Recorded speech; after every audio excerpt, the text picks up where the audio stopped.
Bonjour à tous, oui. Alors, bonjour à tous, élu à Bouge biodiversité. pas, c'est juste une question d'orientation. Voilà, c'est Ouais, bien. super. Multirécidiviste, oui, mais j'étais jamais venu ici, même si ma collectivité qui m'emploie l'avait gagné. Là, j'ai vraiment tout l'honneur de pouvoir venir avec mes collègues pour une première participation, une réussite. On peut pas faire mieux en termes d'encouragement à aller plus loin. Donc, voilà, grande fierté. Alors, on est Villeneuve d'Ascq, c'est une ville nouvelle parmi les 8 villes nouvelles qui ont été créées dans les années 70. Une ville qui avait été ossifiée pour avoir à peu près 120 000 personnes au final. Euh, ben, Grâce aux arbres en partie, et grâce surtout aux élus et à cette continuité d'élus, notre maire a loupé un mandat, mais sinon il a vraiment une action qui s'est mise en place depuis fort longtemps.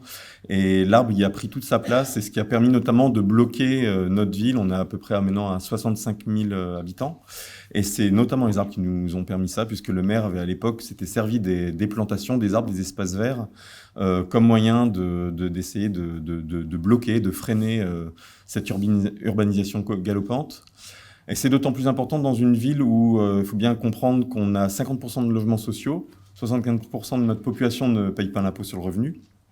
Donc cette dimension d'espace vert, grosso modo 50 mètres carrés par habitant d'espace vert, cette dimension d'espace vert est vraiment ultra importante. Donc c'est un engagement, ce concours aujourd'hui, c'est vraiment un engagement qui est en fait le fruit d'un travail qui a démarré bien avant ma maigre participation en tant qu'élu à biodiversité. Alors j'y ai mis toute mon énergie, bien sûr, mais heureusement j'avais des collègues, Vincent Bernaz, de nos services techniques responsables du patrimoine arboré, et puis on peut le dire de la mise en place d'une gestion vraiment pour la biodiversité. Sylvain Estinger, notre élu à l'urgence écologique et aux finances, et puis je passe tous les autres, ils ont vraiment relevé le défi. Mais tout ça, c'est une moisson qui s'est fait d'avant. Alors, on a à peu près 30 000 arbres qu'on gère dans la ville, 200 000 arbres, hein, une ville nouvelle. Hein. On a planté à l'époque massivement. Alors, planté un peu avec des méthodes de l'époque. Hein. C'était plutôt des voiristes qui plantaient. Donc, maintenant, il y a une gestion. On arrive à un moment où il y a une gestion assez prégnante à mettre en œuvre. Cet engagement, il est vraiment très ancien puisque on avait travaillé sur le barème, enfin, tu avais et les prédécesseurs travaillé sur le barème de l'arbre pour essayer de protéger nos arbres, pour bien marteler haut et fort que ce n'est pas du mobilier urbain. Donc ça avait commencé en 96 sur ce barème. Il y avait la charte européenne de l'arbre en 98, l'adhésion à la SFA. Donc voilà, 98, c'est pas ça commence à faire un peu. Il y a toujours eu à Vinaudas cette volonté de préserver et de prendre ces arbres comme vraiment des éléments vivants, et du patrimoine et un pari sur l'avenir. Et pour ça, bien évidemment, ça passe par des soins apportés aux plantations. Des très grands soins avec l'usage, des choses qui soient connues en milieu urbain, hein, l'usage de sondes tensiométriques pour voir vraiment ne pas arroser trop, avoir une ressource responsable de l'eau, mais en même temps savoir être au chevet dans les situations les plus difficiles sur certaines plantations à risque, entre guillemets. Dans le suivi, alors on a quand même un patrimoine un peu plus ancien que les arbres des années 70. Hein. On a cet arbre-là qui il a été planté quand, tu m'avais dit 1848. 1848. Cinéma de la Liberté.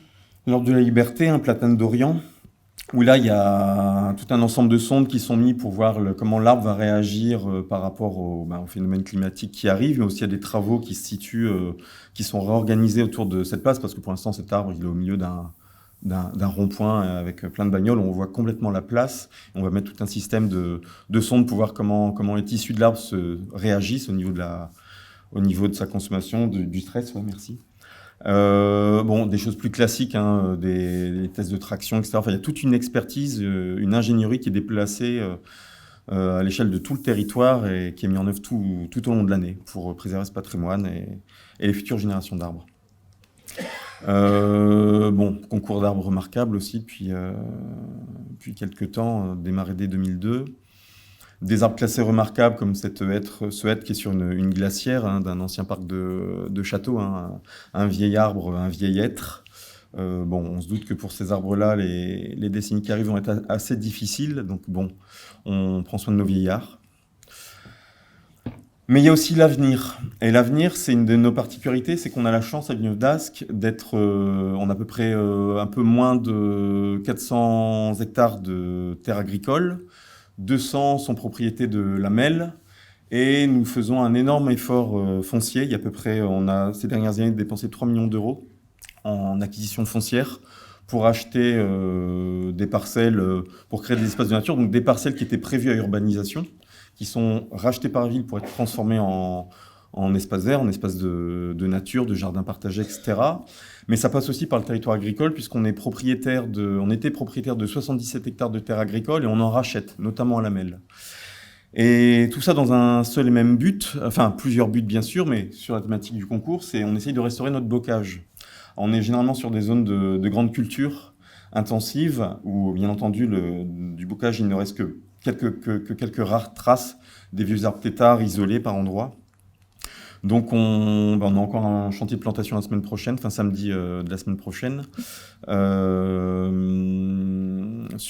a 150 mètres linéaires à planter sur ce samedi.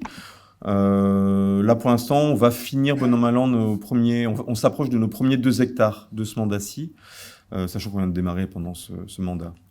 Alors, quelque chose qui est très important, c'est une forêt, pas plus qu'un bocage, qu'une haie, ça ne se limite pas à des arbres. Une forêt, c'est des arbres, des lianes, des arbustes, différentes strates, et ça va jusqu'aux plantes herbacées.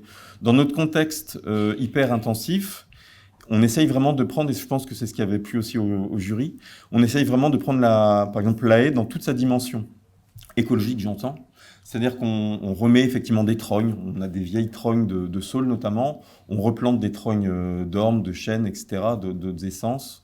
On choisit pertinemment les essences d'arbustes par rapport au sol, par rapport aux usages des agriculteurs qui on est en convention. Mais cette intention, elle va jusqu'au sol, jusqu'aux plantes qui vivent par exemple de la stélérolostée, fraise des bois, etc. Des plantes issues du patrimoine génétique local avec le végétal local, mais aussi issues, en tout cas pour l'année qui vient, de récoltes qu'on doit faire notamment avec le club CPN. Voilà. Et le bois mort, on en a un peu parlé à l'assemblée précédente, le bois mort, c'est une donnée primordiale pour la biodiversité. Les insectes, les coléoptères les plus patrimoniaux de France, les plus menacés, sont essentiellement quasiment tous des coléoptères liés au bois mort. Bon, bien évidemment, nous, dans notre contexte peu forestier, on n'a pas d'espèces rarissimes liées au bois mort, mais on a une diversité fonctionnelle qui est là. Et ce bois mort, c'est une éponge, c'est un pari sur l'avenir, parce que le bois mort, ça intègre des énormes quantités d'eau. Il suffit de prendre un morceau d'un tronc pourri au sol, vous faites l'expérience, vous prenez un morceau de bois, vous le pressez, vous récupérez un fond de verre d'eau sur un morceau de bois de pas plus gros que la main. Ce bois mort, il sert aussi des fois à protéger nos plantations. Ici, on a une région hyper dense, beaucoup d'usages. Ce bois mort-là empêche les joggeurs de venir, le temps que ça sorte de terre, piétiner nos pieds de primes verts élevés, etc.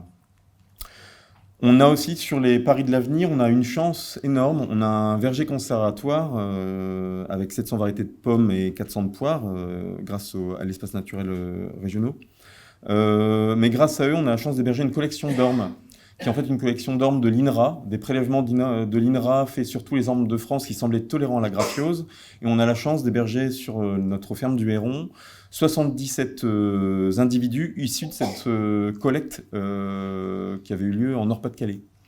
Et on a commencé avec Vincent et les collègues des serres municipales cet hiver, on commence à réétiqueter tout ça, parce que les étiquetages étaient perdus. On va replanter tout ça, mettre en culture tout cela, pour intégrer ces ormes dans nos boisements, nos petits bosquets urbains, dans nos linéaires de haies, etc., etc. Ça, c'est un beau pari sur l'avenir. Alors, qui dit arbre dit forcément verger, dit usage sur la dimension sociale. Malheureusement, tout le monde n'a pas les moyens de se payer 2 kilos de pommes bio pour la semaine. Donc, il était vraiment important pour nous de pouvoir, en service public, développer des vergers de maraude un peu partout sur la ville, en lien bien entendu avec le verger conservatoire. Alors, petits fruits, pommiers, poiriers de variétés régionales, mais bon, on n'est pas fermé, on plante aussi des arbres de l'Est, mirabelliers, voilà, on en profite. On n'avait pas ça en Nord-Pas-de-Calais, on se permet de piquer le patrimoine. Donc voilà, des vergers urbains de maraude. Bien évidemment, quand on parle de biodiversité, on parle de choses concrètes. On parle d'habitat particulier, on parle de faune, de flore, de fonge. Et pour les espèces liées à la thématique du concours, milieu boisé, il nous semblait évident d'extraire de nos listes d'espèces sur lesquelles on agit. On a une liste à peu près d'une vingtaine d'espèces prioritaires dans nos actions. Se trouve parmi elles l'écureuil roux. Écureuil roux qui était en très très très mauvaise posture sur nos territoires urbains. Et malheureusement, depuis le dernier mandat, on a fait un petit inventaire, on était retombé sur 5 écureuils écrasés au total, sur une population très très faible, dans un contexte, comme je disais, très urbain. Donc, premier travail de Vincent a été de mettre en place, je crois qu'on a 7 écuroducs maintenant, la mise en place de 7 écuroducs. D'ailleurs, merci à la mode Servolex, parce que j'ai été faire du benchmarking, comme on dit avec ces termes anglo-saxons. Je m'étais renseigné sur vos façons de faire pour trouver une solution qui fonctionne bien. Donc, on a mis ces 7 écuroducs, mais pour que ça marche, bien sûr, ça ne suffit pas. Donc, on a mis aussi des mangeoires pour attirer les écureuils sur nos cordages, et ça fonctionne. L'écureuil, ça marche avec le bide. Mais tout ça, bien entendu, ne serait pas très durable s'il n'y avait pas tout un effort de fait par les services de plantation, ville, nature et nourricière. C'est notre fer de lance. Donc on plante certes des fruitiers pour les gens, mais aussi des arbres pour nos écureuils, entre autres. On a un patrimoine boisé qui est assez récent, donc on manque encore d'arbres à cavité. Donc on place aussi des nichoirs, mais bien évidemment, les nichoirs, c'est du temporaire. Les nichoirs que vous voyez là sur les photos, on a mis quelques nichoirs. Alors, ce n'est pas des nichoirs pour de la com, ce n'est pas des nichoirs pour des nichoirs, c'est des nichoirs pour des espèces qui en ont réellement besoin. Sachant que notre objectif premier, ça reste la fonctionnalité écologique. Donc, on a mis en place toute une gestion qui se veut la plus pertinente possible, notamment sur nos zones de boisement. Donc, on conserve le bois mort pour la ressource en eau, pour les générations d'arbres futurs, pour les amphibiens, pour les insectes, pour les champignons. Pour ça, c'est du bois mort au sol. Mais le plus important reste le bois mort debout. C'est concilier sécurité du public et bois mort debout. Ces arbres morts debout, ces chandelles, c'est grâce à ça qu'on ne sera pas obligé de mettre des nichoirs. C'est favoriser les piquets pêche, les pivers, les piquets pêchettes. C'est nos bâtisseurs de cavités pour toute la faune. Donc vraiment, ces nichoirs, ce n'est vraiment qu'un accompagnement temporaire. Bien évidemment, toutes ces actions ne seraient rien si on n'avait pas la dimension sociale et de sensibilisation. Donc, ces plantations sont réalisées avec différents collectifs, Club CPN, bien sûr, les écoles, des AMAP, des associations, l'appel à la candidature avec le comité écologique local. Les centres de loisirs. Les centres de loisirs, merci Sylvain. Centres de vacances, etc. etc. Et ça va de la plantation dans un cours d'école, d'arbres en lien avec la gestion des eaux pluviales. On recherche le réseau rejet d'eau d'assainissement au réseau d'eau pluviale. Et donc, on adapte la palette arborée à cet enjeu-là également, dans nos jardins de pluie, nos noues, etc. Et les enfants y participent, bien évidemment. On a aussi, toujours dans la dimension pédagogique, ce qui a été retenu par le jury, c'était le projet qui avait été mis en place d'une BD. On a fait travailler un BDiste sur une BD dédiée à la biodiversité. Je ne sais pas si toi, tu as des infos là-dessus. Non, enfin, c'est pour la sensibilisation dès le plus jeune âge. Voilà, en tout cas, ça a plu au jury, c'est en cours. Ça a l'air d'être la BD d'être bien partie. Je ne sais pas quand est-ce que ça va être sorti définitivement, c'est le travail en cours. Elle sort au printemps prochain. Au printemps prochain.